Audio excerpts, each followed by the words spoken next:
Kasi ako, malalaman!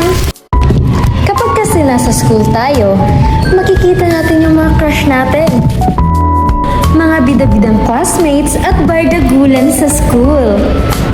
Kapag kasi nasa school tayo, matatakasan natin ang trabaho sa bahay.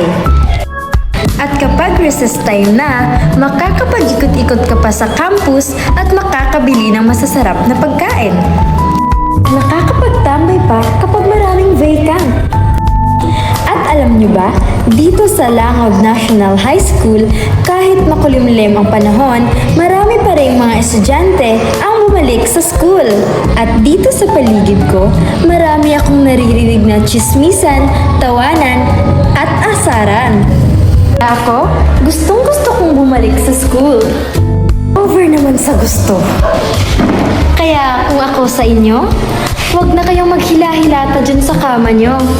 Balikan mo na ako. Balik tayo sa school. Hanggang sa muli, ako nga pala si Edna Laverne Catabatabo, ang inyong classmate na napiling magrepresenta sa kompetisyong Mojo.